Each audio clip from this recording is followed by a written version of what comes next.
제 채널을 찾아주셔서 감사합니다. 항상 건강하시고 좋은 일만 가득하시기를 바랍니다. 지금 바로 구독하시고 오늘의 이야기를 즐겨주세요. 옛날 어느 산골 마을에 사계절 내내 맑은 바람이 불어오고 맑은 물이 흐르는 평화로운 곳이 있었는데 그 마을 어귀에는 기와지붕이 웅장하게 솟은 최부잔의 기와집이 자리 잡고 있었습니다.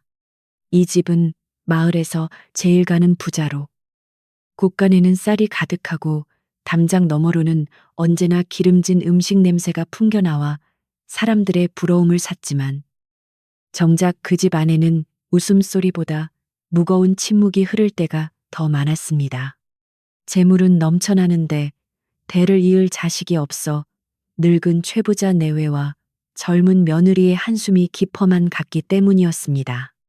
가을이 깊어 마당의 감나무에 붉은 감이 주렁주렁 열려도 그것을 따달라고 조르는 아이 하나 없으니 넓은 마당은 그저 쓸쓸하기만 했고 바람에 뒹구는 낙엽 소리마저 집안 사람들의 마음을 더욱 허전하게 만들 뿐이었습니다.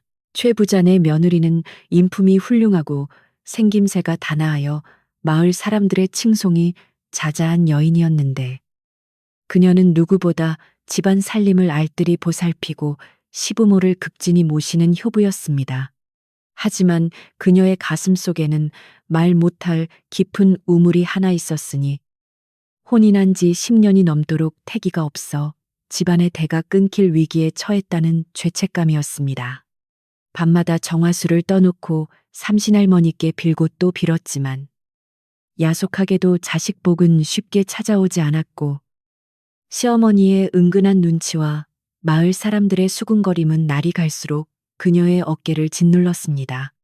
그래도 그녀는 내색 한 번 하지 않고 묵묵히 자신의 자리를 지키며 언젠가 좋은 인연이 닿을 것이라는 희망을 품고 하루하루를 버티고 있었습니다. 어느 날 마을의 닷새마다 열리는 큰 장이 서는 날이었는데 며느리는 집안에 필요한 물건들을 사고 바람도 쐴 겸 하인을 데리고 장터로 나섰습니다. 장터는 인근 마을에서 모여든 사람들로 북적거렸고 여기저기서 물건을 흥정하는 소리와 엿장수의 가위질 소리가 어우러져 활기가 넘쳐 흘렀습니다. 갓 쪄낸 떡 냄새와 고소한 기름 냄새가 진동을 하고 알록달록한 비단 옷감들이 펄럭이는 풍경 속에서 며느리는 잠시나마 집안의 걱정을 잊고 사람 사는 구경에 빠져들었습니다. 그러나 그녀의 눈길은 화려한 물건들이 아니라 엄마의 손을 잡고 아장아장 걷는 어린아이들에게 자꾸만 머물렀고 그럴 때마다 가슴 한구석이 아릿해오는 것을 어쩔 수 없었습니다. 그때 장터 한구석에서 왁자지껄한 소리와 함께 아이들의 놀림감이 되어 있는 한 아이가 며느리의 눈에 들어왔는데 그곳에는 헌 누더기를 걸친 7살 남짓한 사내 아이가 흙바닥에 주저앉아 있었습니다. 짙게진 동네 꼬마들이 돌멩이를 던지거나 흙을 뿌려대며 바보야, 얼가나 하고 놀려대도 아이는 화를 내거나 울기는커녕 그저 해벌쭉 웃으며 먼 산만 바라보고 있었습니다. 콧물을 훌쩍이며 멍한 표정으로 앉아있는 아이의 모습은 영락없이 모자란 사람처럼 보였고 지나가는 어른들마저 혀를 차며 맨 부모 없이 자라더니 꼴이 말이 아니구나 하며 동정반 무시반의 눈길을 던지고 지나갔습니다. 하지만 며느리는 왠지 모를 이끌림에 발걸음을 멈추고 그 아이를 유심히 지켜보기 시작했습니다. 며느리가 가까이 다가가 보니 아이의 몰골은 말이 아니었는데 씻지 않아 얼굴은 수검정투성이고 옷은 다해져서 살간이 보일 정도였지만 이상하게도 아이의 눈동자만큼은 맑은 호수처럼 깊고 투명하게 빛나고 있었습니다. 보통 아이들이 놀림을 받으면 억울해하거나 주눅이 들기 마련인데 이 아이는 마치 세상의 시끄러움 따위는 자신과 상관없다는 듯 초연한 태도로 앉아 있었던 것입니다. 며느리는 그 순간 가슴이 쿵 하고 내려앉는 듯한 전율을 느꼈는데 그것은 아이의 겉모습 너머에 숨겨진 어떤 비범한 기운을 감지했기 때문이었습니다. 남들은 모두 바보라고 손가락질했지만 그녀의 눈에는 진흙 속에 묻혀 아직 빛을 보지 못한 옥석처럼 보였습니다. 그때 아이의 보호자로 보이는 우락부락한 사내가 나타나 아이의 등짝을 거칠게 때리며 소리를 질렀는데 그는 아이의 먼 친척 되는 삼촌이라고 했습니다. 이 녀석아, 밥값이라도 하려면 구걸이라도 제대로 해야지. 여기서 멍하니 앉아서 뭐 하는 게냐. 사내는 아이를 짐짝 취급하며 발길질을 해댔고 아이는 아픔을 참으려는 듯 입술을 꽉 깨물면서도 소리내어 울지 않았습니다. 며느리는 그 모습을 보자 참을 수 없는 연민과 분노가 솟구쳐 올라 하인의 만류에도 불구하고 성큼성큼 다가가 사내의 앞을 가로막았습니다. 여보시오. 아무리 말 못하는 어린아이라도 어찌 이리 짐승처럼 다루십니까? 그녀의 목소리는 차분했지만 서슬퍼런 위엄이 서려 있었습니다. 사내는 갑자기 나타난 귀티나는 부인을 보고 흠칫 놀라 뒤로 물러섰지만 이내 비굴한 웃음을 지으며 변명을 늘어놓기 시작했습니다. 아이고, 마님께서는 모르시는 말씀입니다. 이 녀석은 태어날 때부터 머리가 모자라서 아무짝에도 쓸모가 없는 놈입니다. 부모도 일찍 죽고 제가 거두어 키우고는 있습니다만 밥만 축내고 할 줄 아는 게 없으니 제 신세가 얼마나 처량합니까? 사내는 아이를 헐뜯으며 자신의 불행을 과장해서 떠벌렸고 주변에 모여든 사람들도 고개를 끄덕이며 맞아. 저 집도 딱하지. 바보 조카 때문에 고생이 많아 하며 맞장구를 쳤습니다. 하지만 며느리는 사내의 말에 아랑곳하지 않고 흙투성이가 된 아이의 손을 조심스럽게 잡았습니다. 아이의 손은 거칠고 차가웠지만 며느리의 따뜻한 손길이 닿자 아이는 처음으로 고개를 돌려 그녀를 똑바로 응시했습니다. 그 순간 며느리는 아이의 눈 깊은 곳에서 스쳐 지나가는 총명함과 슬픔을 동시에 읽어냈고 자신의 직감이 틀리지 않았음을 확신하게 되었습니다. 이 아이는 바보가 아니라 험한 세상에서 살아남기 위해 스스로를 감추고 있는 것일지도 모른다는 생각이 뇌리를 스쳤습니다. 그녀는 결심을 굳힌 듯 고개를 들어 사내에게 단호한 목소리로 물었습니다. 이 아이를 제가 데려가 키우고 싶습니다. 저에게 아이를 넘기시겠습니까? 그 말에 사내는 물론이고 구경하던 장터 사람들 모두가 입을 다물지 못하고 멍하니 그녀를 바라보았습니다. 사내는 자신의 귀를 의심하며 되물었습니다. 네, 지금 뭐라고 하셨습니까? 이 바보 천치 같은 녀석을 데려가시겠다고요? 마님. 농담이 지나치십니다. 데려가서 종으로 부리려 해도 말귀를 못 알아먹어서 속만 터지실 겁니다. 사내는 며느리가 혹시라도 나중에 마음을 바꾸어 자신에게 책임을 물을까봐 미리 선수를 치며 손사래를 쳤습니다. 그러나 며느리는 흔들림 없는 눈빛으로 다시 한번 말했습니다. 농담이 아닙니다. 제 양자로 삼아 키울 생각이니 그동안 이 아이를 키우느라 들어간 비용을 쳐서 값을 치르겠습니다. 얼마면 되겠습니까? 양자라는 말에 사람들은 웅성거리기 시작했고 사내의 눈은 돈 냄새를 맡은 짐승처럼 번들거렸습니다. 사내는 굴러들어온 호박을 놓칠세라 머리를 굴리며 터무니없는 금액을 불렀습니다. 글쎄요. 이 녀석이 먹어치운 밥이랑 옷값이 만만치 않은데 적어도 50냥은 주셔야 섭섭지 않겠습니다. 50냥이라는 말에 구경꾼들은 애구머니나 하고 비명을 질렀습니다. 50냥이면 웬만한 집 한 채를 사고도 남을 큰돈이었고 소 한 마리를 사고도 논면 맞이기를 살 수 있는 거금이었습니다. 고작 바보 아이 하나를 데려가는 값으로 50냥을 부른 것은 도둑놈 신보나 다름없었기에 사람들은 사내를 욕하며 며느리가 당연히 거절할 것이라 생각했습니다. 하인 역시 기가 막혀하며 마님, 저자가 미쳤나 봅니다. 가시지요 하고 며느리의 옷소매를 끌었습니다. 하지만 며느리는 표정 하나 변하지 않고 고개를 끄덕였습니다. 좋습니다. 50냥을 드리겠습니다. 그 대신 지금 이 순간 이후로 이 아이와 당신의 인연은 끝인 겁니다. 다시는 아이를 찾거나 권리를 주장해서는 안 됩니다. 그녀의 말이 떨어지기가 무섭게 주인은 찬물을 끼얹은 듯 조용해졌습니다. 며느리는 하인에게 눈짓하여 품에 지니고 있던 돈주머니를 꺼내게 했고 하인은 손을 벌벌 떨며 엽전 꾸러미와 어음이 든 주머니를 사내에게 건넸습니다. 사내는 돈주머니를 받아들고 입이 귀에 걸릴 듯 좋아하며 연신 허리를 굽혔고 구경꾼들은 부잣집 며느리가 드디어 실성을 했다며 수군거렸습니다. 며느리는 돈에는 눈길조차 주지 않고 오직 아이에게만 시선을 고정한 채 무릎을 굽혀 아이와 눈높이를 맞추었습니다. 그리고 품에서 하얀 손수건을 꺼내 아이의 얼룩덜룩한 얼굴을 정성스럽게 닦아주며 부드럽게 말했습니다. 이제 가자. 오늘부터 나는 네 어미고 너는 내 아들이다. 아이는 낯선 여인의 따뜻한 손길과 다정한 목소리에 당황한 듯 눈을 깜빡이더니 이내 멍한 웃음을 거두고 며느리의 옷자락을 조심스럽게 쥐었습니다. 그 작은 손짓에서 며느리는 아이가 자신을 믿고 의지하기 시작했음을 느꼈고 가슴 벅찬 감동이 밀려왔습니다.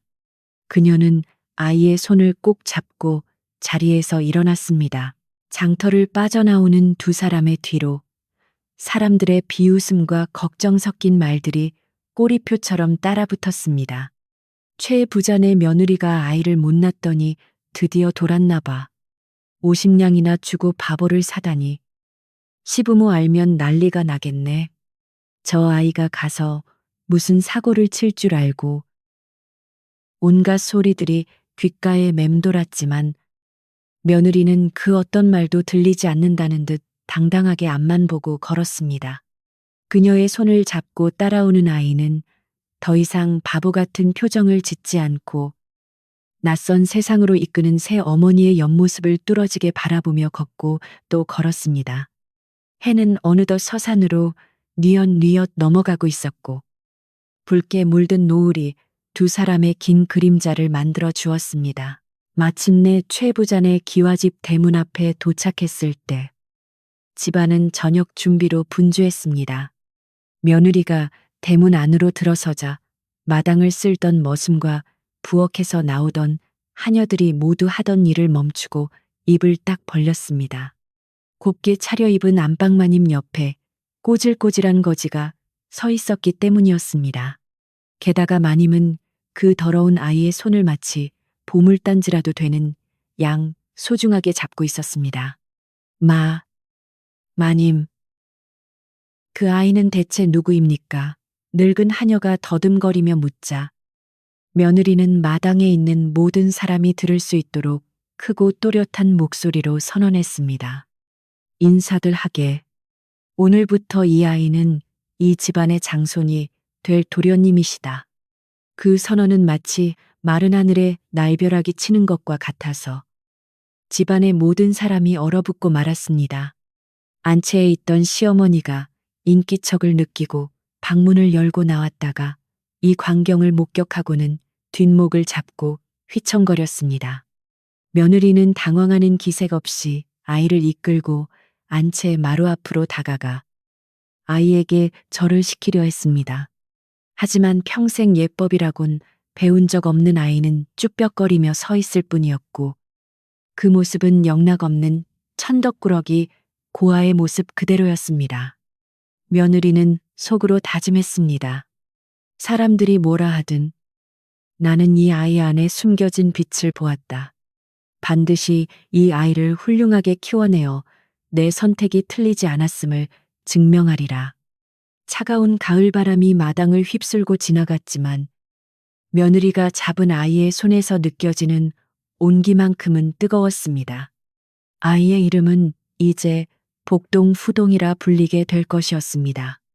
복을 불러오는 아이라는 뜻으로 며느리가 오는 길에 지어준 이름이었습니다. 복동이는 낯선 기와집의 위용에 압도되어 몸을 움츠렸지만 자신을 잡은 손을 절대 놓지 않으려는 듯 꽉 힘을 주었습니다.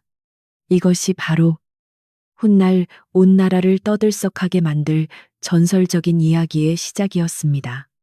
며느리의 과감한 결단과 50냥이라는 거금의 거래, 그리고 바보라 불리던 아이의 운명적인 만남은 이렇게 고요하던 최 부잣댁에 거대한 파란을 예고하고 있었습니다. 어둠이 내리기 시작한 마을에는 금세 소문이 퍼져나가 집집마다 저녁 밥상머리에서 최 부자네 며느리 이야기가 꽃을 피웠습니다.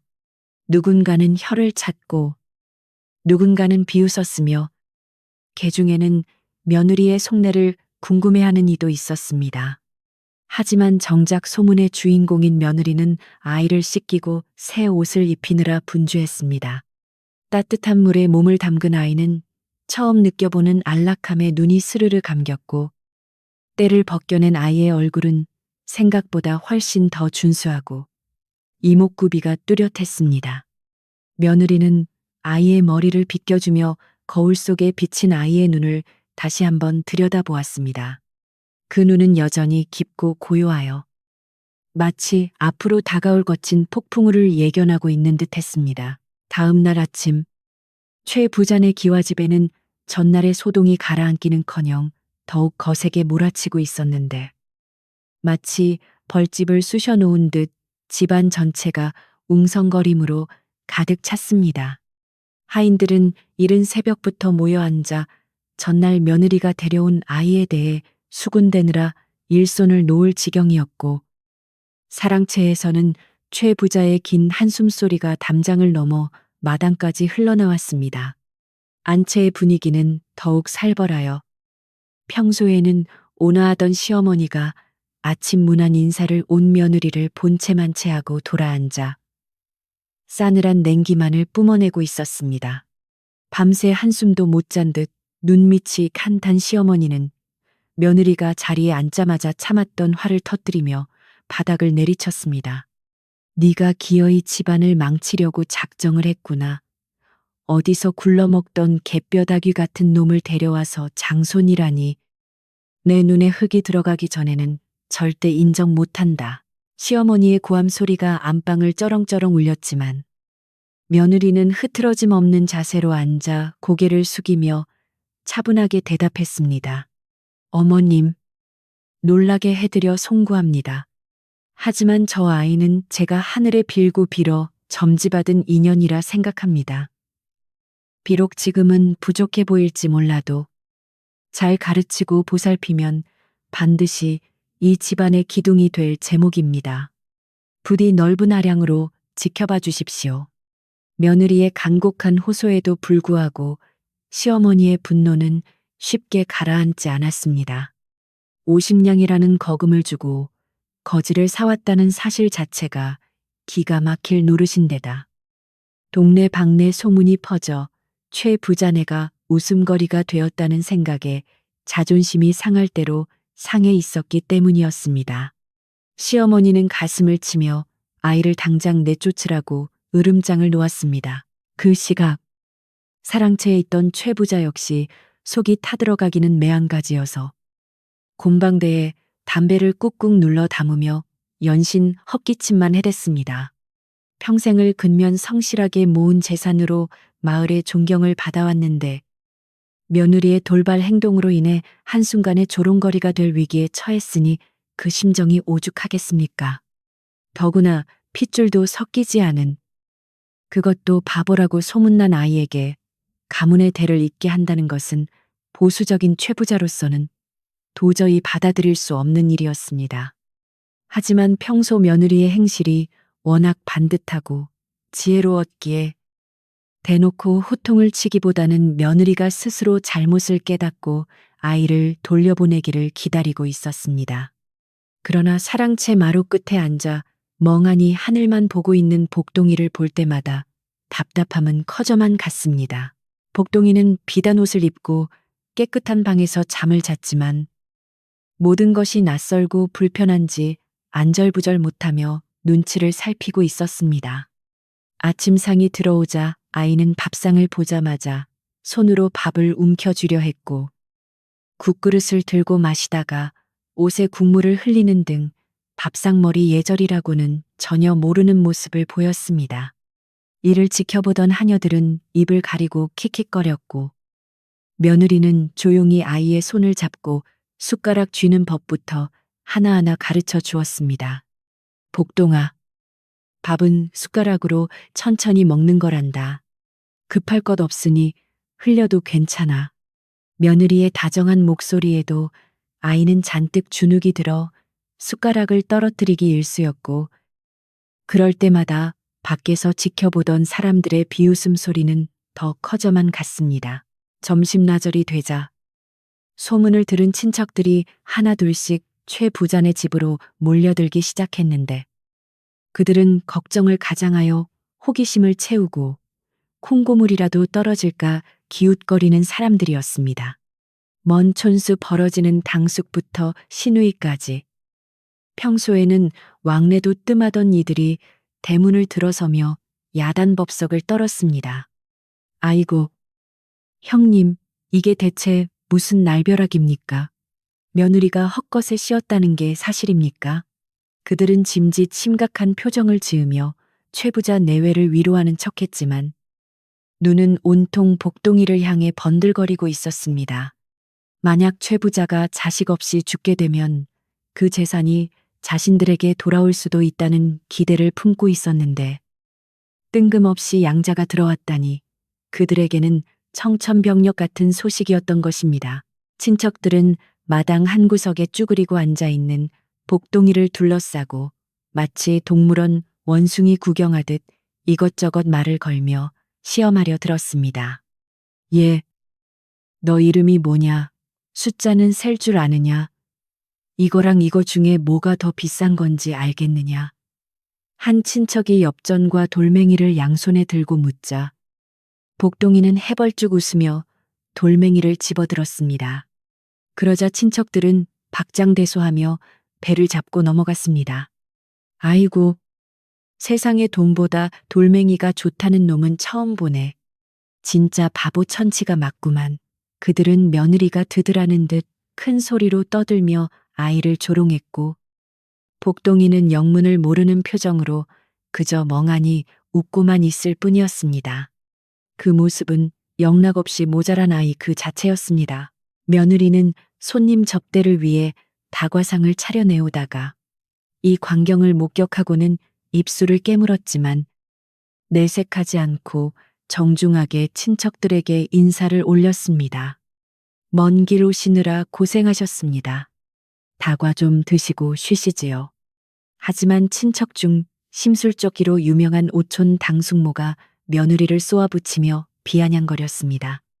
새아기야, 네가 아이가 없어서 외로운 건 알겠다만 그래도 정도가 있지. 50냥이면 논이 몇 마지기인데 저런 팔푼이를 사와 우리 집안 망신을 아주 톡톡히 시키는구나. 그 말에 다른 친척들도 덩달아 한마디씩 거들며 며느리를 타박하기 시작했습니다. 며느리는 묵묵히 고개를 숙인 채 비난을 감내해야만 했습니다. 그때 마당에서 갑자기 와장창하는 요란한 소리가 들려왔는데 사람들의 시선이 일제히 소리난 곳으로 쏠렸습니다. 복동이가 친척들의 놀림을 피하려 뒷걸음질 치다가 마당 한쪽에 놓여있던 값비싼 청자 화분을 건드려 깨뜨린 것이었습니다. 산산조각 난 화분 조각들이 바닥에 흩어졌고 복동이는 사색이 되어 어쩔 줄 몰라 하며 떨고 있었습니다. 그 화분은 최부자가 매우 아끼던 것으로 값어치를 따지기 어려울 만큼 귀한 물건이었습니다. 순간 정적이 흘렀고 곧이어 시어머니의 날카로운 비명소리가 터져 나왔습니다. 아이고, 내 저럴 줄 알았지. 들어온 지 하루도 안 돼서 사단이 났구나. 저놈 당장 내쫓아라. 친척들은 이 기회를 놓칠세라 벌떼처럼 일어나 복동이를 몰아세웠습니다. 보시오, 저런 놈을 집에 두면 세간살이가 남아나지 않을 겁니다. 애군이 낀 게 분명해요. 당숙은 혀를 차며 최 부자에게 훈수를 두었습니다. 형님, 더 늦기 전에 결단을 내리셔야 합니다. 저 아이는 이 집에 재앙을 몰고 올 겁니다. 최 부자도 이번만큼은 참기 어려운지 얼굴이 불그락 푸르락해져서 며느리를 노려보았습니다. 복동이는 겁에 질려 구석으로 몸을 웅크린 채 부들부들 떨고 있었고 그 모습은 며느리의 마음을 후벼 파는 듯 아프게 했습니다. 하지만 며느리는 주저하지 않고 복동이 앞으로 나서서 아이를 감싸 안았습니다. 모두 진정하십시오. 깨진 것은 화분일 뿐입니다. 물건은 다시 사면 되지만 사람의 마음을 다치게 하면 돌이킬 수 없습니다. 이 아이는 아직 낯선 환경에 적응하지 못해 실수를 한 것이지 나쁜 마음으로 그런 것이 아닙니다. 며느리는 당당하게 말하며 깨진 도자기 조각들을 맨손으로 줍기 시작했습니다. 날카로운 조각에 손끝이 베어 피가 맺혔지만 그녀는 아랑곳하지 않고 묵묵히 뒷수습을 했습니다.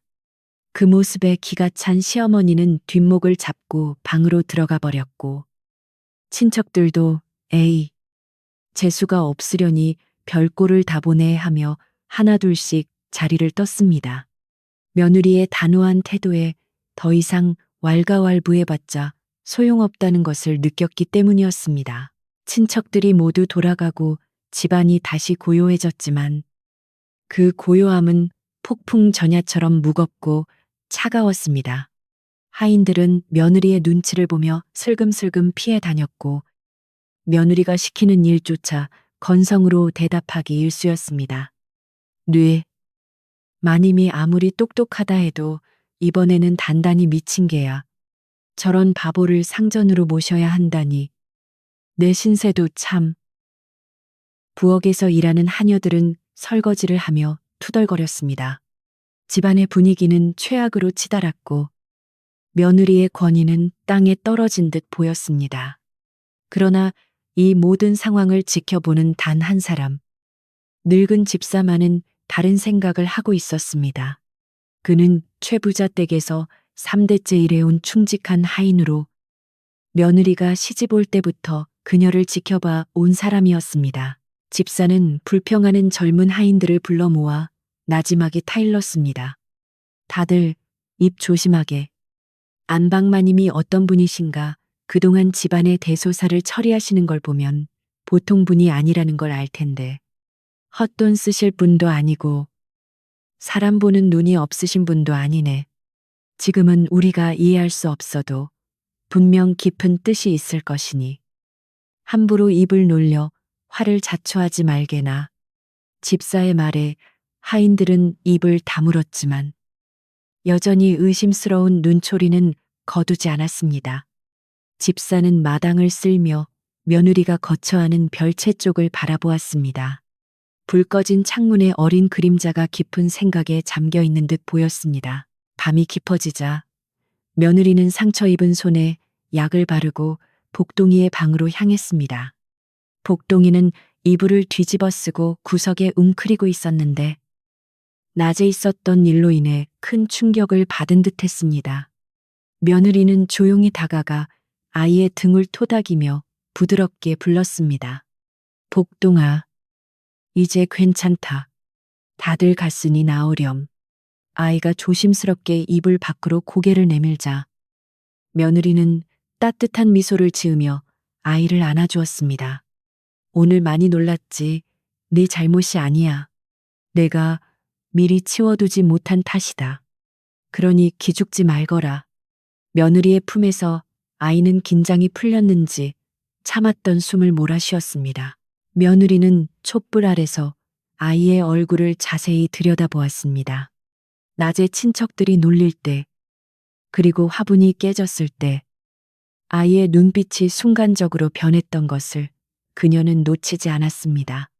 돌멩이를 집어들 때 아이의 눈에는 장난기가 아닌 상대를 기만하려는 듯한 묘한 빛이 스쳤고 화분을 깰 때도 실수라기보다는 무언가에 놀라 반사적으로 몸을 피한 듯한 날렵함이 있었습니다. 며느리는 확신에 찬 목소리로 아이에게 속삭였습니다. 복동아, 나는 안다. 네가 바보인 척하고 있다는 것을. 세상이 무서워서 숨고 싶었던 거겠지. 하지만 이제는 그럴 필요 없다. 내가 너의 방패가 되어 줄 테니. 그 말을 들은 복동이의 눈동자가 흔들렸습니다. 처음으로 자신의 껍질을 꿰뚫어 보는 사람을 만난 당혹감과 들켰다는 두려움이 교차하는 표정이었습니다. 아이는 아무 말도 하지 않았지만 며느리의 손을 잡은 손에 힘이 들어갔습니다.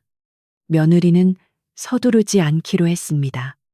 억지로 아이의 가면을 벗기기보다는 아이가 스스로 마음을 열고 세상 밖으로 나올 때까지 기다려주기로 마음먹었습니다.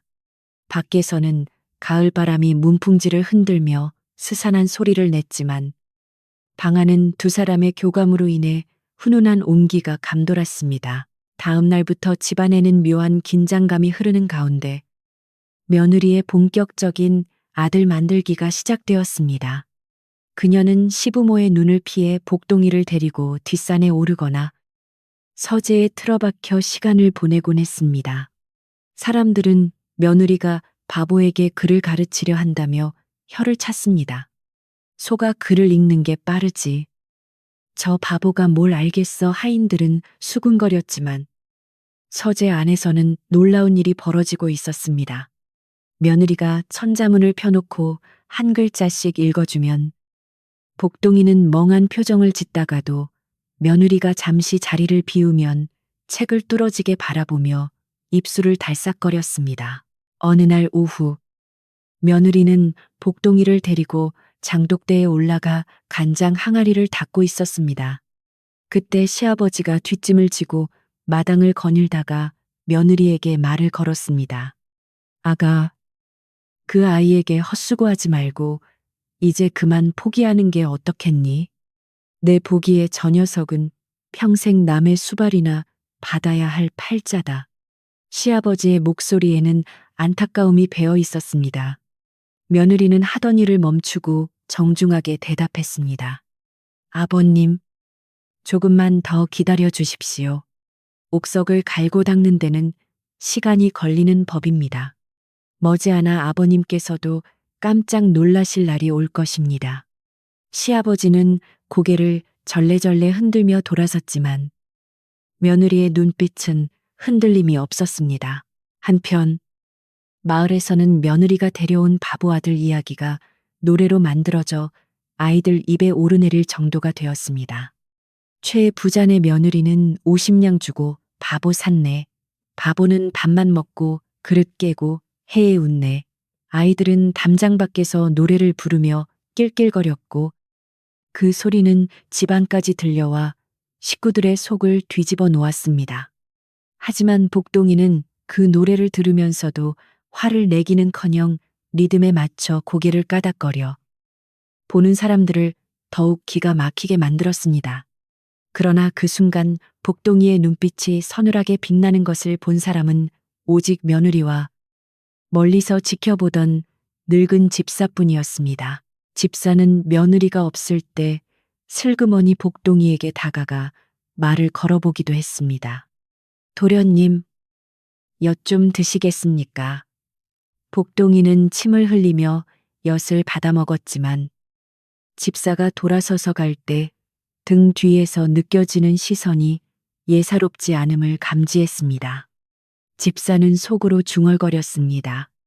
허, 이거 참 호랑이 새끼를 고양이인 줄 알고 키우는 건지 아니면 진짜 고양이인 건지 마님 말씀대로 지켜보는 수밖에 없겠구먼. 집안의 혼란과 외부의 비웃음 속에서도 시간은 흘러 어느덧 찬바람이 매서워지고 첫눈이 내릴 준비를 하는 계절이 다가오고 있었습니다. 며느리는 복동이에게 더욱 정성을 쏟았습니다.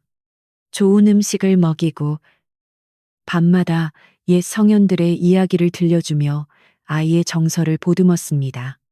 복동이도 조금씩 변화를 보이기 시작했는데 밥을 먹을 때 흘리는 횟수가 줄어들고 며느리가 부르면 제법 또렷하게 대답을 하기도 했습니다. 물론 시어머니 앞에서는 여전히 멍청한 짓을 골라 했지만 며느리와 단둘이 있을 때는 가끔씩 총기 어린 눈빛을 보여주어 며느리의 가슴을 뛰게 했습니다. 그러던 어느 날 밤, 며느리가 잠결에 목이 말라 일어났다가 복동이의 방에서 새어나오는 희미한 불빛을 보게 되었습니다. 모두가 잠든 시각, 아이는 무엇을 하고 있는 것일까요? 며느리는 숨을 죽이고 발소리를 죽여 복동이의 방문 앞으로 다가갔습니다. 문풍지를 흔드는 바람 소리가 유난히 거칠게 느껴지던 그날 밤, 며느리는 자신의 눈을 의심하며 복동이의 방문 앞에 못 박힌 듯 서 있었습니다. 방 안에서 새어나오는 불빛은 희미했지만 그 빛, 그림자에 비친 아이의 모습은 낮에 보던 어리숙한 바보의 그것이 결코 아니었습니다.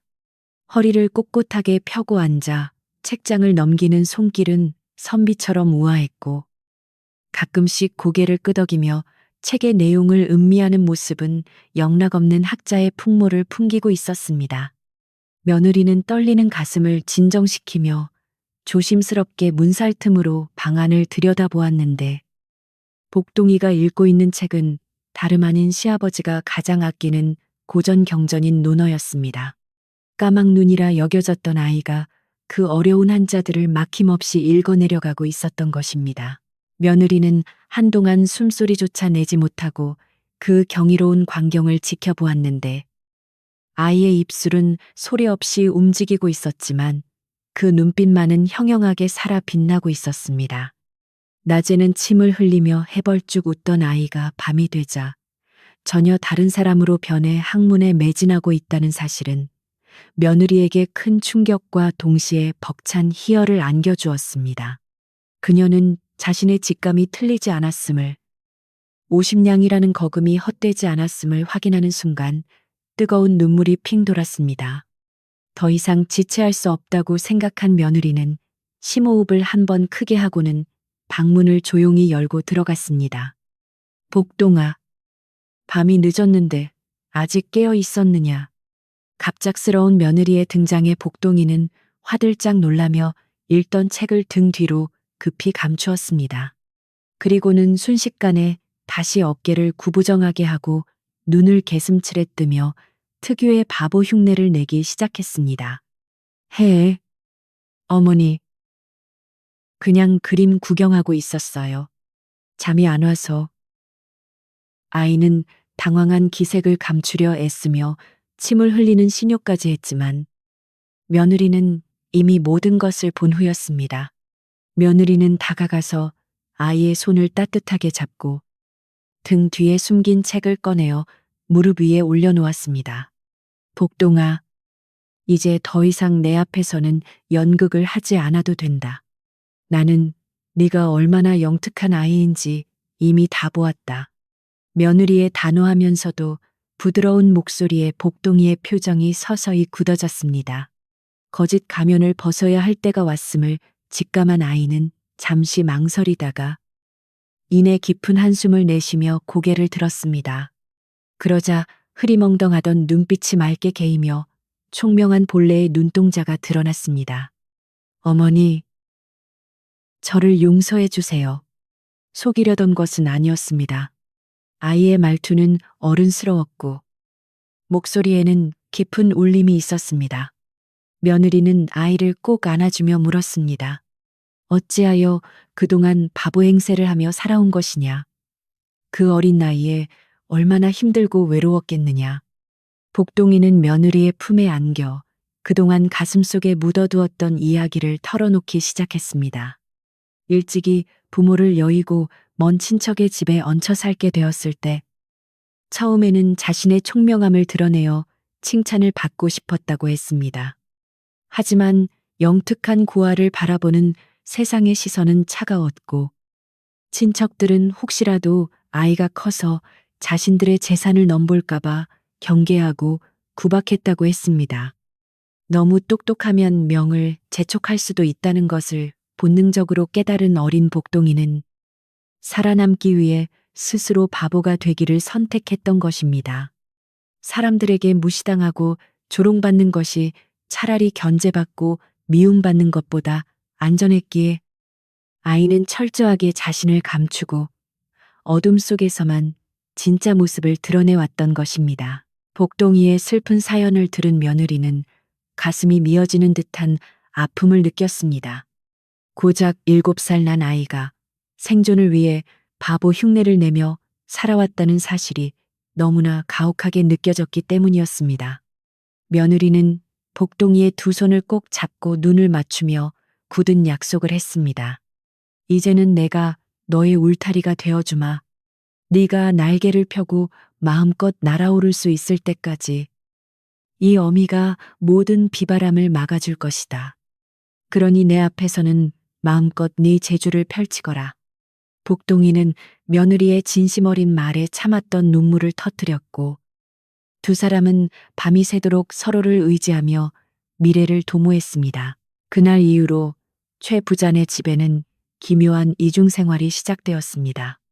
낮에는 여전히 사고뭉치 바보 복동이가 마당을 휘젓고 다녔지만 밤이 되면 며느리의 방은 은밀한 서당으로 변했습니다. 며느리는 친정에서 가져온 귀한 서책들을 몰래 꺼내와 복동이에게 건넸고 복동이는 물 만난 고기처럼 지식을 흡수했습니다. 하나를 가르치면 열을 아는 복동이의 재능은 실로 놀라워서 며느리는 가르치는 재미에 밤잠을 설치기 일쑤였습니다. 하지만 이 모든 것은 철저히 비밀에 붙여져야 했습니다. 아직 때가 되지 않았기에 며느리는 시부모와 하인들의 눈을 피해 더욱 조심스럽게 행동했습니다. 며느리는 복동이의 공부를 뒷바라지하기 위해 남몰래 큰 희생을 감수해야 했습니다. 종이와 붓, 먹을 구하는 비용이 만만치 않았지만 시댁의 돈을 함부로 쓸 수는 없는 노릇이었습니다. 결국 그녀는 자신이 시집 올 때 가져온 패물함에서 아끼던 옥비녀와 금가락지를 하나씩 꺼내어 장날에 하인을 시켜 몰래 팔게 했습니다. 마님, 이 귀한 것을 왜 파시려고 합니까? 하인이 의아해하며 물었지만 며느리는 그저 쓸 데가 있어 그러니 묻지 말고 다녀오게 하며 웃어 넘길 뿐이었습니다. 며느리의 텅 빈 패물함은 복동이의 머릿속을 채우는 지식으로 차곡차곡 바뀌어 갔습니다.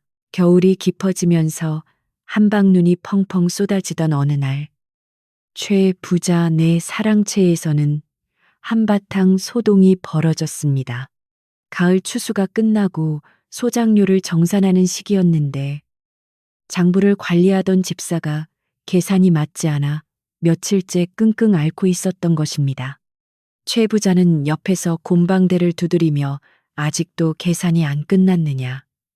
올해는 유난히 셈이 복잡하구나 하며 재촉했고 집사는 식은땀을 흘리며 주판알만 튕기고 있었습니다.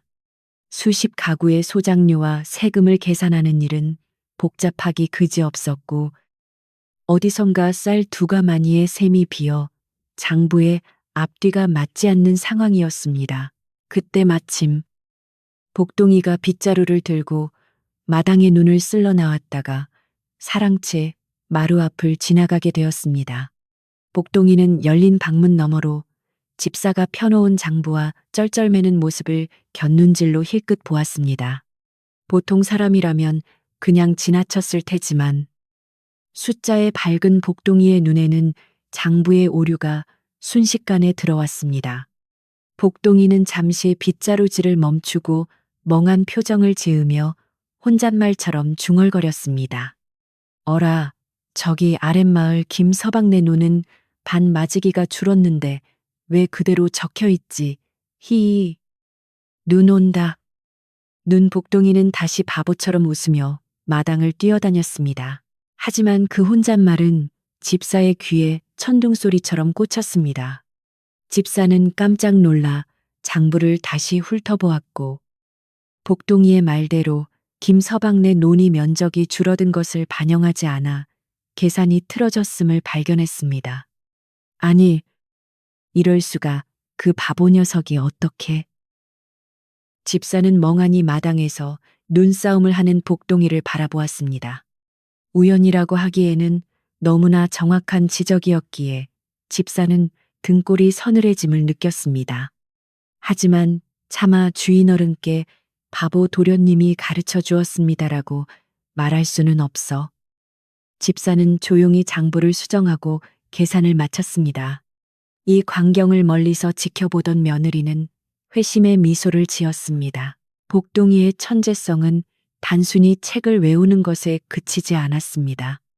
그는 사물의 이치를 꿰뚫어 보고 복잡한 상황을 단순 명료하게 정리하는 비상한 능력을 갖추고 있었습니다. 어느 날은 최 부자가 이웃마을 사람과 땅 경계 문제로 다툼이 생겨 골머리를 앓고 있었는데 복동이가 마당에 나뭇가지로 낙서를 하는 척하며 땅 모양을 그리고는 묘하게도 해결의 실마리가 될 수 있는 선을 그어 놓았습니다. 지나가던 최 부자가 무심코 그 그림을 보고 무릎을 탁 치며 옳거니 이렇게 나누면 서로 손해볼 것이 없겠구나 하며 문제를 해결하기도 했습니다. 물론 최 부자는 그것이 우연의 일치라 생각했지만 며느리는 그것이 복동이의 치밀한 계산임을 알고 있었습니다. 시간이 흐를수록 복동이의 학문은 날로 깊어졌고 키도 훌쩍 자라 의젓한 청년의 티가 나기 시작했습니다. 하지만 집안 사람들의 대우는 여전히 달라지지 않았습니다. 시어머니는 밥을 많이 먹는다고 구박했고 하인들은 뒤에서 흉을 보았습니다. 며느리는 그런 수모를 겪는 복동이가 안쓰러워 몰래 별식을 챙겨주며 위로했습니다. 조금만 더 참자. 네가 장원 급제를 하여 금이 환영하는 날 저들의 코가 납작해질 것이다. 며느리의 말은 복동이에게 그 어떤 보약보다 큰 힘이 되었습니다. 복동이는 어머니의 믿음에 보답하기 위해 코피를 쏟아가며 밤을 새워 공부했습니다. 그러던 중 마을에 흉흉한 소문이 돌기 시작했습니다. 최 부자네 집에 밤마다 귀신이 나타나 글 읽는 소리를 낸다는 것이었습니다. 하녀들이 밤에 화장실을 가다가 사랑채도 아닌 며느리의 별채 근처에서 나지막한 글 읽는 소리를 들었다는 것입니다. 분명 남자 목소리였어. 귀신이 아니고서야 이 집에 글 읽을 남자가 누가 있겠어. 하녀들은 무서워 떨며 수군거렸고 시어머니는 며느리에게 굿이라도 해야 하는 것 아니냐며 호들갑을 떨었습니다. 며느리는 태연하게 웃으며 말했습니다. 어머님, 바람이 문풍지를 스치는 소리일 겁니다. 이 맑은 집에 무슨 잡귀가 있겠습니까? 며느리는 기지를 발휘해 복동이에게 당분간 소리내어 읽는 것을 자제하고 눈으로만 읽도록 시켰습니다. 겨울이 지나고 매화가 꽃망울을 터뜨리는 봄이 찾아왔을 때 복동이는 이제 웬만한 선비들과 견주어도 뒤지지 않을 만큼의 실력을 갖추게 되었습니다. 며느리는 이제 복동이를 더 넓은 세상으로 내보낼 준비를 해야겠다고 생각했습니다. 우물 안에 개구리로 살기에는 복동이의 그릇이 너무나 컸기 때문입니다. 그녀는 남몰래 한양의 과거 시험 일정을 알아보았고 복동이에게 떠날 채비를 시켰습니다. 하지만 빈손으로 보낼 수는 없는 법. 며느리는 마지막 남은 비상금과 친정에서 몰래 가져온 귀한 서적들을 보찜에 챙겨 넣었습니다. 어느 날 밤 며느리는 복동이를 불러 앉혀놓고 비장한 표정으로 입을 열었습니다. 복동아, 이제 때가 되었다. 너는 이번 봄에 한양으로 가서 과거를 보거라. 복동이는 놀란 눈으로 어머니를 쳐다보았습니다. 어머니, 제가 어찌 감히? 그리고 할아버지와 할머니께서 허락하실까요? 며느리는 고개를 저었습니다. 아니다. 몰래 떠나야 한다. 네가 과거에 급제하여 돌아오기 전까지는 이 집안의 누구도 네가 떠난 진짜 이유를 알아서는 안 된다. 그저 바보가 집을 나가 길을 잃은 것으로 위장할 것이다. 그것은 며느리가 오랫동안 구상해온 위험하지만 확실한 계획이었습니다. 복동이는 두려움 반 기대 반의 표정으로 어머니의 손을 잡았습니다. 어머니, 제가 과연 해낼 수 있을까요? 실패하고 돌아오면 어머니께 씻을 수 없는 불효를 저지르는 것입니다. 며느리는 복동이의 눈을 똑바로 바라보며 힘주어 말했습니다. 나는 너를 믿는다. 네 눈 속에 담긴 세상은 이미 저 밖의 세상보다 넓다. 두려워 말고 나아가라. 내 뒤에는 항상 내가 있다는 것을 잊지 말거라. 어머니의 강한 확신은 복동이의 마음에 불을 지폈습니다. 그는 비로소 자신이 세상 밖으로 나아가야 할 이유를 명확히 깨달았습니다. 떠나기 전날 밤, 며느리는 복동이를 위해 정성스럽게 지은 새 옷과 버선, 그리고 정갈하게 싼 주먹밥을 준비했습니다. 그리고 낡은 붓 대신 자신이 쓰던 좋은 붓을 쥐어주며 말했습니다. 이 붓으로 천하를 움직이는 글을 쓰고 오너라. 복동이는 붓을 받아들고 큰 절을 올렸습니다. 어머니의 은혜, 죽어서도 잊지 않겠습니다. 반드시 장원급제하여 어머니의 이름을 빛내겠습니다. 모자의 눈에는 뜨거운 눈물이 흘러내렸지만 그것은 슬픔의 눈물이 아니라 희망의 눈물이었습니다. 밖에는 봄비를 재촉하는 바람이 불고 있었지만 두 사람의 가슴 속에는 이미 찬란한 꽃이 피어나고 있었습니다. 다음 날 새벽, 짙은 안개가 마을을 감싸고 있을 때 복동이는 보찜을 메고 도둑고양이처럼 살금살금 대문을 빠져나갔습니다. 며느리는 대문 뒤에 숨어 멀어지는 아들의 뒷모습을 보며 입을 틀어막고 흐느꼈습니다. 부디 몸조심하거라. 내 아들아. 복동이의 발걸음은 처음에는 무거웠으나 마을 어귀를 벗어나자 점차 힘차고 빨라졌습니다. 이제 그는 더 이상 바보 복동이가 아니었습니다. 가슴에 큰 뜻을 품고 세상을 향해 나아가는 최부자댁의 자랑스러운 아들이었습니다. 그의 앞길에 어떤 시련이 기다리고 있을지 알 수 없었지만 그는 뒤를 돌아보지 않고 안개 속으로 사라져갔습니다. 아침이 밝자 집안은 발칵 뒤집혔습니다. 복동이가 사라진 것을 아나인들이 소리치며 마당을 뛰어다녔고 시어머니는 그 바보 녀석이 드디어 사고를 쳤구나. 어디 가서 객사나 하지 않으면 다행이지 하며 혀를 찼습니다. 최 부자도 헛기침을 하며 걱정스러운 듯 대문을 기웃거렸지만 내심 골칫덩어리가 사라졌다는 생각에 안도하는 눈치였습니다. 며느리는 놀란 척 연기를 하며 눈물을 흘렸지만 마음속으로는 아들의 무사 안녕을 빌고 또 빌었습니다. 마을 사람들은 바보가 봄바람이 나서 집을 나갔나 보내 하며 며칠간 수군대다가 이내 복동이의 존재를 잊어버렸습니다. 그러나 이것은 폭풍이 몰아치기 전에 고요함일 뿐이었습니다. 한편 한양으로 가는 길은 멀고도 험했습니다. 복동이는 산을 넘고 물을 건너며 수많은 어려움에 부딪혔습니다. 때로는 산짐승을 만나 나무 위로 피신하기도 했고, 때로는 주막에서 잠을 청하다가 도둑을 만나 보찜을 뺏길 뻔하기도 했습니다. 하지만 그럴 때마다 복동이는 어머니의 얼굴을 떠올리며 이를 악물고 버텼습니다. 길에서 만난 선비들과 토론을 벌여 그들을 놀라게 하기도 하고, 어려운 백성들을 만나면 자신의 지혜로 도움을 주기도 하면서 복동이는 책 속의 지식이 아닌 살아있는 지식을 몸으로 익혀나갔습니다. 그렇게 한 달여의 긴 여정 끝에 드디어 복동이의 눈앞에 웅장한 한양도성의 성곽이 모습을 드러냈습니다. 한양도성의 성곽이 아득하게 보이던 그 시각, 고향 마을에는 예기치 못한 검은 그림자가 드리우고 있었는데 그것은 다름 아닌 새로 부임한 고을 사또의 탐욕이 불러온 재앙이었습니다. 유난히 가뭄이 심해 논바닥이 거북이 등처럼 갈라지던 그의 여름. 백성들의 삶은 피폐해져 갔지만 관아의 곳간을 채우려는 사또의 욕심은 끝이 없었습니다. 그는 백성의 고열을 짜내어 내 배를 불린다는 소문이 돌 정도로 악명 높은 위인이었는데 부임하자마자 마을의 알부자들을 하나둘씩 엮어 재물을 갈취하기 시작했습니다. 그리고 마침내 그의 탐욕스러운 눈길이 마을에서 가장 재산이 많은 최 부자 댁에 머물게 되었습니다. 사또는 교활한 이방과 짜고 최 부자네가 지난 10년간 밭을 몰래 개간하여 세금을 포탈했다는 터무니없는 누명을 씌울 계략을 꾸몄습니다. 어느 무더운 여름날 관아의 포졸들이 들이닥쳐 최 부자네 대문을 걷어차고 난입했습니다.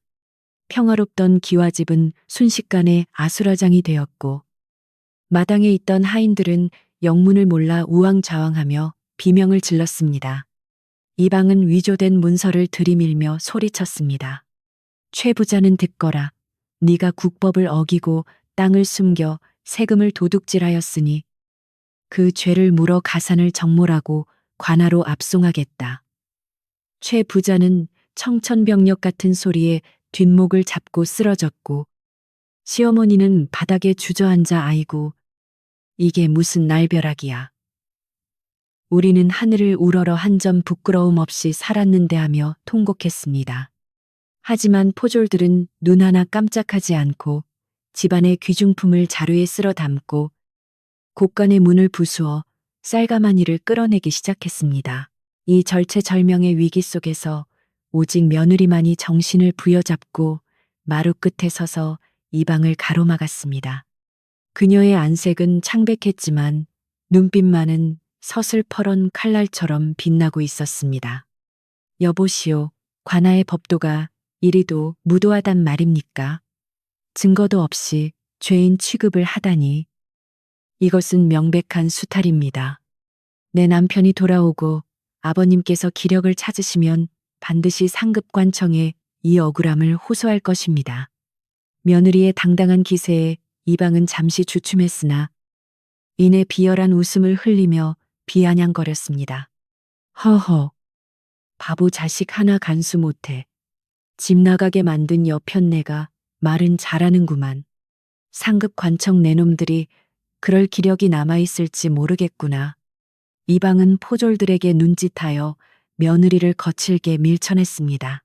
며느리는 마당으로 나동그라졌지만 아픈 기색도 없이 다시 일어나 시부모 앞을 막아서며 온몸으로 저항했습니다. 그러나 힘없는 여인의 몸으로 무장한 포졸들을 당해낼 수는 없었습니다. 집안은 쑥대밭이 되었고 마을 사람들은 담장 너머로 이 참상을 지켜보며 발만 동동 굴렀습니다. 최 부자네가 저렇게 망하나 봐. 사또의 기세가 등등하니 누가 감히 나서겠어. 사람들은 안타까워하면서도 불똥이 튈까 두려워 아무도 나서지 못했습니다. 최 부자네 집은 마치 폭풍우가 휩쓸고 간 폐허처럼 변해갔고 희망이라고는 찾아볼 수 없는 절망만이 가득 찼습니다. 며느리는 속으로 복동이의 이름을 부르며 간절히 기도했습니다. 복동아, 어디에 있느냐? 제발 무사히만 있어다오. 이 집은 내가 목숨을 걸고 지킬 것이니. 그렇게 며칠이 지나고 사또는 최 부자네 집과 땅을 완전히 몰수하여 자신의 첩에게 선물로 주겠다는 말도 안 되는 판결을 내렸습니다. 집을 비워줘야 하는 마지막 날이 다가오자 최 부자네 식구들은 쫓겨날 처지에 놓이게 되었습니다. 시어머니는 식음을 전폐하고 알아누웠고 최 부자는 화병으로 말조차 제대로 못하는 지경이 되었습니다. 며느리는 마지막까지 집을 지키기 위해 대문 기둥을 부여잡고 버텼습니다. 내 발로 나가지는 않겠다. 나를 죽여서 끌고 나가거라.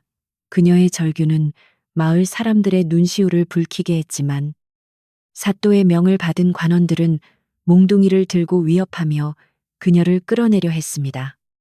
하늘도 무심한지 먹구름이 몰려와 굵은 빗방울을 뿌리기 시작했고 빗물은 며느리의 눈물과 섞여 얼굴을 타고 흘러내렸습니다. 바로 그때 마을 어귀에서 요란한 나팔 소리와 징소리가 들려오기 시작했습니다. 두둥둥, 둥그 소리는 관아의 행차보다 훨씬 더 웅장하고 위엄이 넘쳐 빗소리를 뚫고 사람들의 귀를 때렸습니다. 집을 부수려던 포졸들도 구경하던 마을 사람들도 모두 동작을 멈추고 소리나는 쪽을 바라보았습니다. 안개 속에서 붉은 깃발이 펄럭이며 긴 행렬이 모습을 드러냈는데 가장 앞선 기수가 외치는 소리가 산천을 울렸습니다. 암행어사 출두요, 아니. 신임 감사, 행차시다. 모두 길을 비켜라. 그 소리에 사람들은 혼비백산하여 길 양옆으로 엎드렸습니다. 사또와 이방은 감사라는 말에 얼굴이 하얗게 질려 어쩔 줄 몰라 했습니다.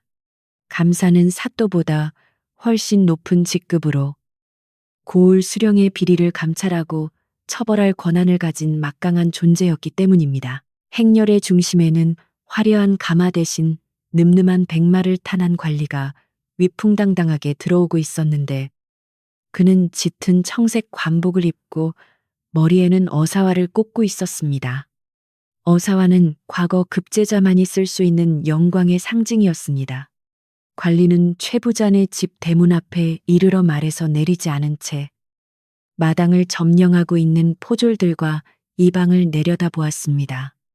그의 눈빛은 서리발처럼 차가웠고 온몸에서는 범접할 수 없는 기품이 흘러나왔습니다. 사또는 허겁지겁 달려나와 진흙탕에 무릎을 꿇고 머리를 조아렸습니다. 아이고, 감사 어른께서 이 누추한 곳까지 어인 행차이십니까? 미리 기별이라도 주셨으면 마중을 나갔을 터인데. 사또는 벌벌 떨며 아부 섞인 말을 늘어놓았습니다. 그러나 말 위의 관리는 사또의 인사를 받는 대신 쩌렁쩌렁한 목소리로 호통을 쳤습니다. 네 이놈 고을의 수령으로서 백성을 보살피기는커녕 무고한 양민을 괴롭히고 재물을 탐하다니. 내 죄가 하늘에 닿는 줄 모르느냐. 그 목소리는 왠지 낯설지가 않았는데 땅에 엎드려 있던 며느리는 고개를 번쩍 들었습니다. 그 목소리의 울림, 그 말투, 그리고 저 눈빛. 그녀의 심장이 미친 듯이 뛰기 시작했습니다. 관리는 천천히 말에서 내려와 흙탕물을 밟으며 마당 안으로 걸어 들어왔습니다. 포졸들이 홍에 갈라지듯 길을 터주었고 그는 며느리가 쓰러져 있는 곳으로 곧장 다가왔습니다. 관리는 며느리 앞에 멈춰서서 쓰고 있던 갓을 살짝 들어 올렸습니다. 그러자 비에 젖은 준수한 얼굴이 드러났는데 그 얼굴은 바로 집을 떠났던 바보 아들 복동이었습니다. 하지만 더 이상 예전의 멍청한 표정은 온데간데 없고 천하를 호령할 듯한 기계가 넘치는 장부의 모습이었습니다. 복동이는 며느리를 향해 정중하게 허리를 굽히며 부드러운 목소리로 말했습니다. 어머니, 소자 복동이 한양에서 장원 급제하여 이제야 돌아왔습니다. 그동안 얼마나 고생이 많으셨습니까? 그 한마디에 며느리는 참았던 울음을 터뜨리며 그 자리에 주저앉고 말았습니다. 꿈인가 생시인가 싶어 며느리는 떨리는 손을 뻗어 복동이의 옷자락을 만져보았습니다. 복동아, 정말 네가 맞느냐? 내 아들 복동이가 맞느냐? 며느리의 물음에 복동이는 며느리의 거친 손을 두 손으로 감싸주며 눈시울을 붉혔습니다. 예, 어머니, 어머니께서 믿어주신 덕분에 이 못난 놈이 임금님 앞에서 글을 지어 장원을 하였습니다. 이제 아무 걱정 마십시오. 제가 모든 것을 바로잡겠습니다. 이 광경을 지켜보던 사또와 이방은 턱이 빠질 듯 입을 벌리고 굳어버렸습니다. 뭐라죠? 저놈이 그 바보 복동이라고 하니, 장원 급제라니, 그들은 자신들이 건드린 사람이 누구인지 깨닫고는 공포에 질려 뒷걸음질을 쳤습니다. 마을 사람들 역시 경악을 금치 못하며 웅성거리기 시작했습니다. 세상에, 그 바보가 장원급제를 했다고 최부잔의 며느리가 사람을 제대로 봤네. 제대로 봤어. 복동이는 감격스러운 재회를 잠시 뒤로 하고 표정을 싹 바꾸어 사또를 향해 돌아섰습니다. 그의 눈매가 매섭게 변하자 주변의 공기가 순식간에 차가워졌습니다. 여봐라, 당장 저 탐관오리들을 포박하여라. 복동이의 호령에 그가 데려온 역졸들이 우르르 달려들어 사또와 이방 그리고 포졸들을 굴비 엮듯 묶어 무릎 꿇렸습니다. 복동이는 품에서 두루마리를 꺼내 펼쳐 보이며 일갈했습니다. 나는 이번 과거에서 장원을 하고 임금님의 특명을 받아 암행 감찰을 나온 어사이다. 내 오는 길에 너희들의 악행을 낱낱이 조사하였느니라. 최 부자 댁의 세금 포탈 혐의는 내놈들이 문서를 조작한 것이 명백하고 그 외에도 수많은 백성의 고열을 빤 죄가 차고 넘친다. 복동이는 논리 정연하고 빈틈없는 법리 해석으로 사또의 죄를 조목조목 따져 물었습니다. 대명률에 의거하여 관리가 권력을 남용하여 사리사욕을 채운 죄는 장백대의 유배형에 처하며 문서를 위조하여 양민을 해한 죄는 가산을 몰수하고 관직을 박탈한다 하였느니라. 복동이의 입에서 나오는 말들은 추상 같았고 사또는 감히 고개를 들지도 못하고 죽을 죄를 지었습니다. 살려만 주십시오 하며 이마가 깨지도록 바닥에 머리를 딛었습니다. 복동이는 그들의 애원을 무시하고 단호하게 명령했습니다. 저들을 관하로 압송하여 국법의 엄중함을 보여주라. 그리고 창고를 열어 그동안 갈취한 재물을 주인들에게 모두 돌려주도록 하라. 마을 사람들은 복동이의 시원한 판결에 환호성을 지르며 박수를 쳤습니다. 만세 복동 도련님, 만세. 우리 마을에 인물이 났네. 인물이 났어 10년 묵은 체증이 내려가는 듯한 통쾌한 순간이었습니다. 역졸들이 죄인들을 끌고 나가자 집안은 다시 고요를 되찾았지만 그 고요는 이전의 절망적인 침묵이 아니라 흥분과 감격으로 가득 찬 벅찬 고요였습니다. 복동이는 다시 어머니에게로 돌아와 무릎을 꿇고 큰 절을 올렸습니다. 빗물은 그쳤고 구름 사이로 햇살이 비치며 복동이의 젖은 관복을 눈부시게 비추었습니다. 방 안에 누워있던 최부자와 시어머니도 소란스러움이 잦아들자 비틀거리는 걸음으로 마루로 나왔습니다. 그들은 눈앞에 펼쳐진 광경을 믿을 수 없다는 듯 눈을 비비고 또 비볐습니다. 관복을 입은 훤칠한 청년이 자신들의 며느리 앞에 무릎을 꿇고 있는 모습. 그리고 그 청년의 얼굴이 그토록 구박했던 바보 복동이라는 사실에 말문이 막혔습니다. 복동이는 조부모를 보자 자리에서 일어나 정중하게 인사를 올렸습니다. 할아버님, 할머님, 그동안 심려를 끼쳐드려 죄송합니다. 소자, 이제야 사람 구실을 하게 되어 돌아왔습니다. 시어머니는 다리에 힘이 풀려 털썩 주저앉으며 엉엉 울기 시작했습니다. 아이고, 내 새끼야. 우리가 눈이 멀어 너를 몰라봤구나. 이 늙은이들을 용서해다오. 시어머니는 복동이의 다리를 붙잡고 지난날의 구박을 참회하며 눈물을 쏟았습니다. 최부자 역시 헛기침을 하며 눈가를 훔쳤지만 입가에는 감출 수 없는 미소가 번지고 있었습니다. 허허, 녀석. 그래, 장하다. 내 며느리가 옳았어. 정말로 우리 집안을 일으킬 보물이었구나. 최 부자는 떨리는 손으로 복동이의 어깨를 두드리며 감격을 표했습니다. 며느리는 그 모습을 보며 하염없이 흐르는 눈물을 닦아냈습니다. 50냥을 주고 샀던 바보아이. 사람들의 비웃음과 가족의 냉대 속에서도 꿋꿋하게 지켜냈던 믿음의 씨앗이 마침내 거대한 나무가 되어 집안을 덮어주는 그늘이 된 것입니다. 복동이는 며느리의 손을 잡고 일으켜 세우며 말했습니다. 어머니, 이제 집안의 모든 근심은 사라졌습니다. 앞으로는 제가 어머니를 꽃감아 태워드리고 호강시켜 드리겠습니다. 며느리는 고개를 저으며 미소 지었습니다. 아니다. 네가 이렇게 훌륭하게 자라준 것만으로도 나는 이미 천하를 얻은 것과 같다. 그날 저녁 최 부자네 집에서는 성대한 잔치가 열렸습니다.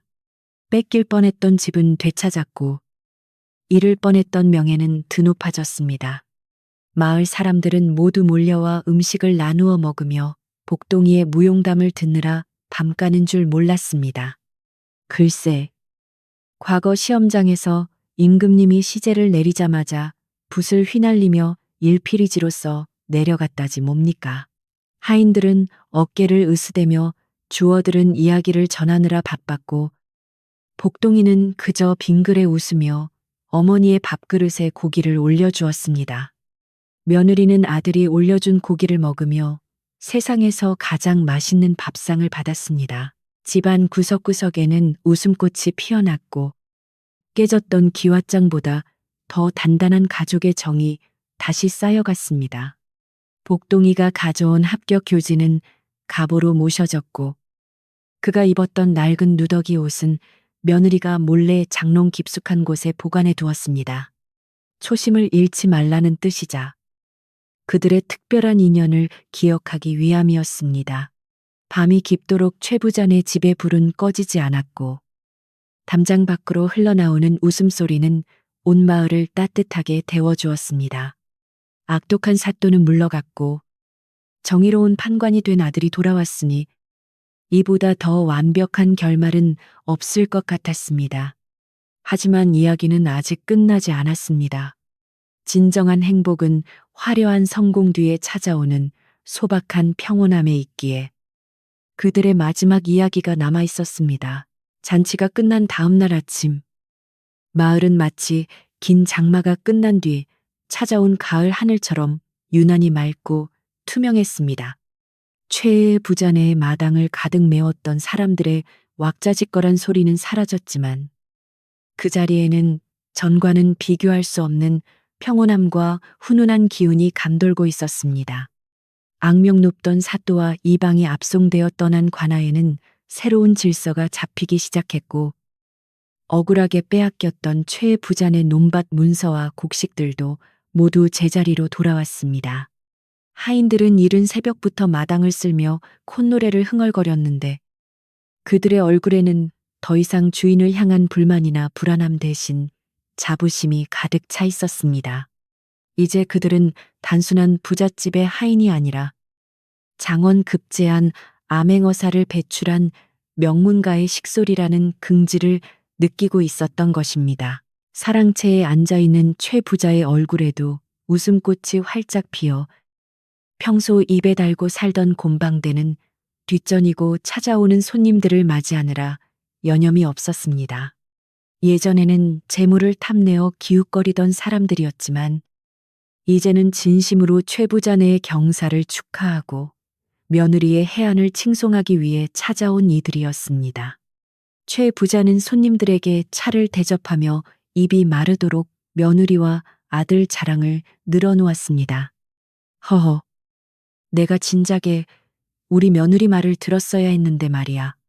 그 아이가 보통 내기가 아니라는 건 알았지만 거짓골을 한 아이에게서 장원급제의 기운을 읽어낼 줄이야 누가 알았겠나?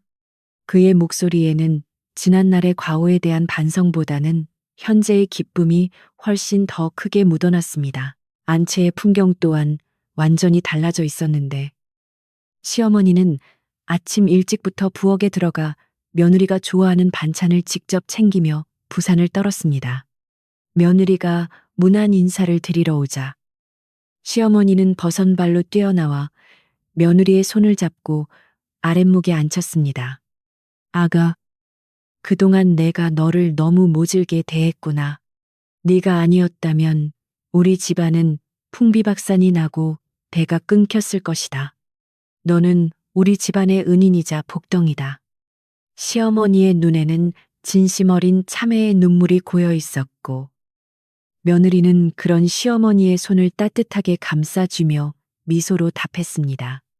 고부간의 갈등이 눈 녹듯 사라지고 진정한 가족의 정이 흐르는 순간이었습니다.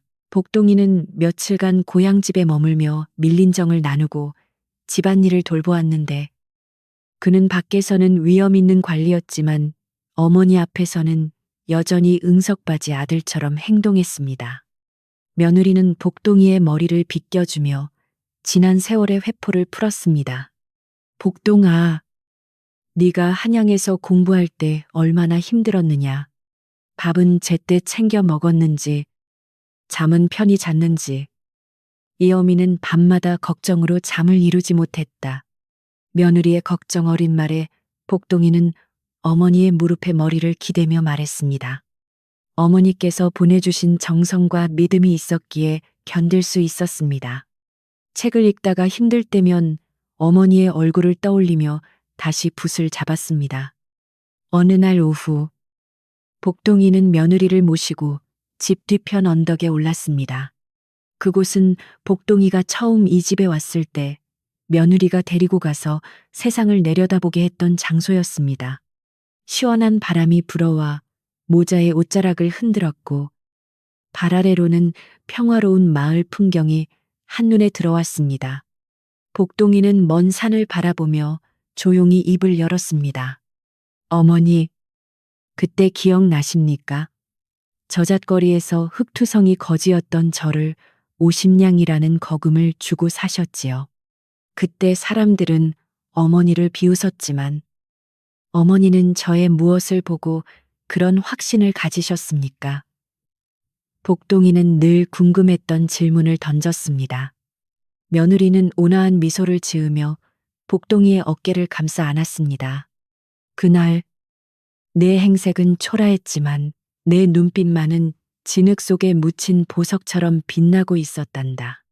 세상 사람들은 겉모습만 보고 손가락질했지만 나는 네 눈 깊은 곳에 숨겨진 총명함과 세상을 향한 원망 대신 꾹 눌러 담은 인내심을 보았다. 50냥은 너를 산 값이 아니라 네가 가진 무한한 가능성에 걸었던 나의 희망이었다. 며느리의 대답에 복동이는 가슴이 먹먹해져 오물 느꼈습니다. 피 한 방울 섞이지 않은 자신을 친자식 이상으로 믿어준 어머니의 사랑이 얼마나 깊고 넓은지 다시 한번 깨달았기 때문입니다. 복동이는 며느리의 손을 꼭 잡고 다짐하듯 말했습니다. 어머니, 그 50냥의 빚은 제가 평생을 다해 갚아도 모자랄 것입니다. 앞으로 제가 관직에 나아가 백성을 위한 정치를 펼치고 부모님께 효도를 다하는 것으로 그 은혜에 보답하겠습니다. 지켜봐 주십시오.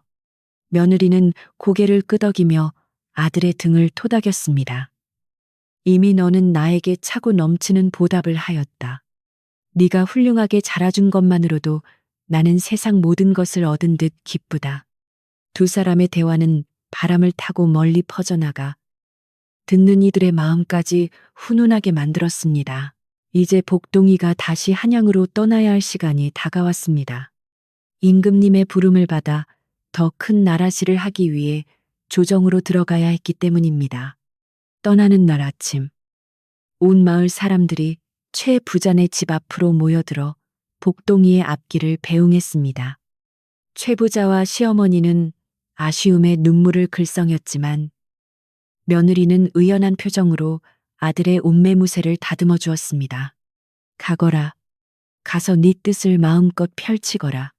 집안 걱정은 하지 말고 오직 나라와 백성만을 생각하거라. 며느리의 당부는 강인했지만 그 속에 담긴 절절한 모정은 숨길 수 없었습니다. 복동이는 말에 올라타기 전 며느리 앞에 큰 절을 올렸습니다.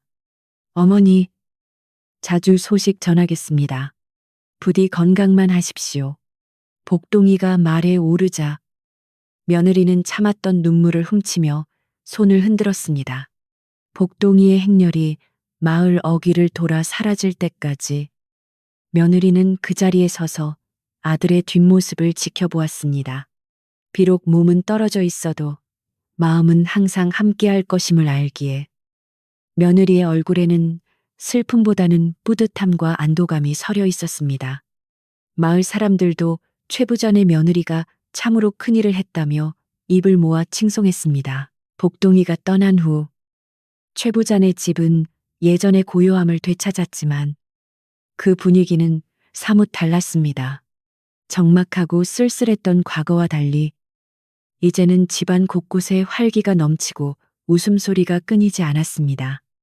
최 부자는 사랑채에서 마을 아이들을 모아 글을 가르치기 시작했고, 시어머니는 며느리와 함께 다과를 만들며 오순도순 이야기를 나누는 것이 일상이 되었습니다. 가끔 한양에서 인편으로 복동이의 편지와 선물이 도착하는 날이면 집안은 다시 잔칫날처럼 들썩거렸습니다. 며느리는 아들의 편지를 읽어주며 시부모를 기쁘게 해드렸고, 그럴 때마다 며느리의 가슴 속에는 든든한 아들이 함께하고 있었습니다. 세월이 흘러 복동이는 조정의 높은 벼슬에까지 오르게 되었고, 그의 청렴결백함과 지혜로움은 온 나라의 명성을 떨쳤습니다. 사람들은 그를 가리켜 오십냥 정승이라 부르며 존경했는데, 이는 그가 오십냥의 판려와 정승이 되었다는 뜻이기도 했지만, 며느리의 해안과 사랑이 만들어낸 기적이라는 의미도 담겨 있었습니다. 며느리의 이야기는 전설처럼 전해져 마을의 며느리들은 물론 자식을 키우는 모든 부모에게 귀감이 되었습니다. 겉모습으로 사람을 판단하지 않고 사랑과 믿음으로 기다려주는 것이 얼마나 위대한 결과를 낳는지를 보여주는 산증인이 된 것입니다. 어느 늦가을 밤, 며느리는 안방에서 바느질을 하다가 문득 창문을 열어보았습니다. 둥근 보름달이 밤하늘을 환하게 비추고 있었고, 마당의 감나무 가지 끝에는 까치밥으로 남겨둔 감 하나가 달빛을 받아 붉게 빛나고 있었습니다. 차가운 밤 공기 속에 실려오는 국화 향기가 코끝을 스치자 며느리는 옛날 장터에서 만났던 어린 복동이의 모습을 떠올렸습니다. 꼬질꼬질한 얼굴로 멍하니 앉아있던 그 아이가 이제는 나라의 기둥이 되어 있다는 사실이 새삼스레 기적처럼 느껴졌습니다. 그녀는 달님을 향해 두 손을 모으고 조용히 빌었습니다. 달님, 우리 복동이가 가는 길마다 환하게 비춰주시고 이 집안의 평화가 영원히 깃들게 해주십시오.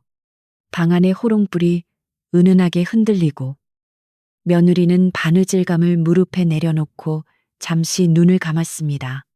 어디선가 들려오는 풀벌레 소리가 자장가처럼 귓가에 맴돌았고 따뜻한 아랫목의 온기가 온몸을 감싸 안았습니다.